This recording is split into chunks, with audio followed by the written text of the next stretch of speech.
Štajerska gospodarska zbornica je v sklopu nacionalnega izbora najboljših inovacij izvedla projekt izbora najboljših inovacij Podravske regije. Letos so podjetja prijavila 19 inovacij, najboljše v tem koncu Slovenije bodo razglasili 21. tega meseca na Ptuju.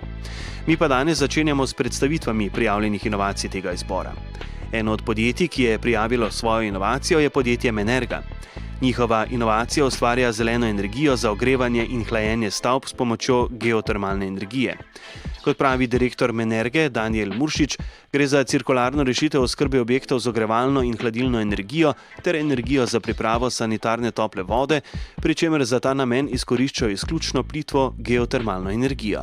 Plitva geotermalna energija, ki jo v tem kontekstu obravnavamo, je energija zemljine, odprtih vodotokov, jezer in morja do globine nekako 200 metrov, ko govorimo o zemljini. To je plitva geotermalna, to je tudi definicija plitve geotermalne energije. Inovacija je uporabna na vseh javnih in poslovnih objektih, večjih od 800 kvadratnih metrov. Veliki objekti imajo navkljub vedno pogostejšim energetskim sanacijam, ki zmanjšujejo stroške obratovanja, še vedno precejšnje stroške. Energetska sanacija pomeni samo zmanjšanje porabe energije, mi pa govorimo tukaj o pripravi energenta, se pravi, če naredimo prvo nalogo prihrankov energije, se pravi za izolacijo, z dobrimi prezračevalnimi napravami, ki vrnejo preko 90% energije, je to en del naloge. Drug del naloge, ki ga pa mi obravnavamo, je pa ta, da potem to potrebno energijo pripravimo za čim manj potrebne vložene energije, ki je v našem primeru seveda električna energija. In kako to izgleda v praksi? Gre za cirkularno rešitev, kjer postavimo dve enotki, se pravi, eno je hibridna toplotna črpalka, drugo pa je hidravlična enota. Hibridna toplotna črpalka pripravlja energijo, hladilno, ogrevalno in energijo za pripravo sanitarne tople vode. Hidravlična enota pa skrbi za to, da ta geotermalni energent, bodi si v obliki podzemne vode ali morja ali reke ali vode iz geosond, pride na pravo mesto v napravo. In to je sistem, ki je postavljen, recimo je kar nekaj resnih aplikacij narejenih, ne samo v Sloveniji.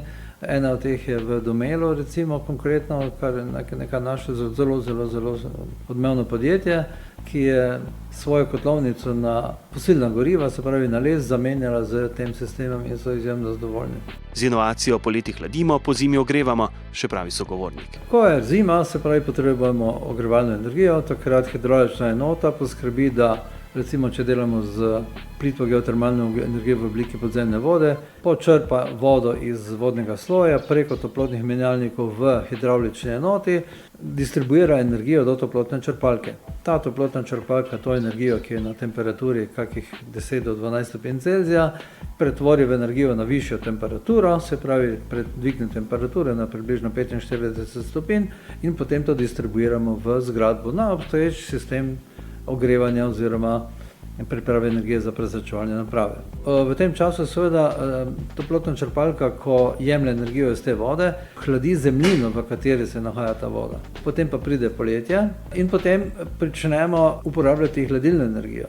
Hibridna toplotna črpalka pripravlja hladilno energijo, ampak kot višek, kot negativni produkt ali pa kot produkt, stranski produkt je pa toplotna energija. To vidimo pri vseh split sistemih. Poletje, ki deluje, vidimo, da pihajo toplo, pomeni to isto toploto pa mi vrnemo nazaj preko hidravlične enote v zemljino in na tak način z pretokom vode v spodnjem sloju v zemljini vrnemo to energijo nazaj v zemljino oziroma jo tam akumuliramo. In ko zopet pride zima in pričnemo ogrevati objekte, potem s pomočjo vode, ki teče skozi to segreto zemljino, ki smo jo poleti segreli, vrnemo to energijo nazaj preko hidravlične enote v toplotno črpalko.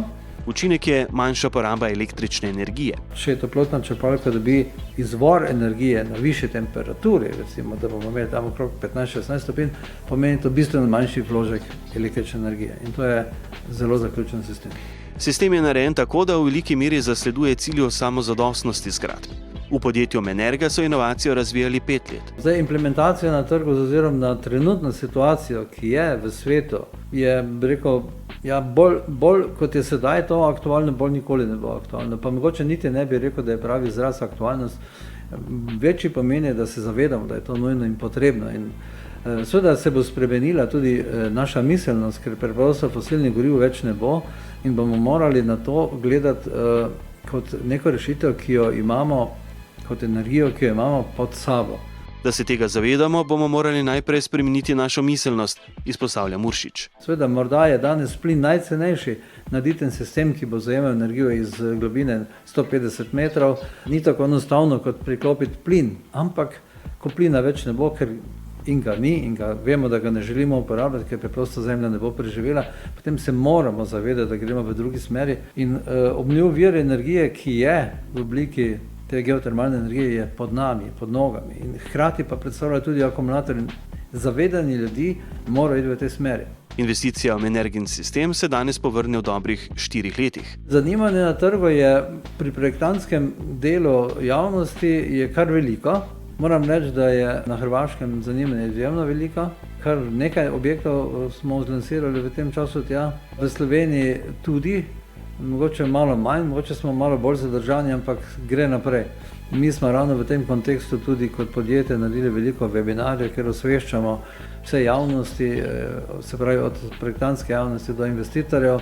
Seveda si želimo priti v razmišljanje tudi na drugih nivojih, mislim, da je trenutno gospodarski nivo ali pa ni prav, da rečem politika, ampak usmeritev države, v kateri smeri gremo v kontekstu priprave energentov oziroma energije za objekte, je pa seveda v tem hipu zelo pomembna. Mislim, da verjamem, da bodo tudi v vladi prišli do teh informacij in da bomo o tem verjetno tudi lahko kaj podiskutirali na tem nivoju, da predstavimo, ker v bistvu gre za nek sistem, kjer imamo energijo pod nami in samo to jemati moramo. Ne? Je še pojasnil direktor podjetja Menerga Danijel Muršič.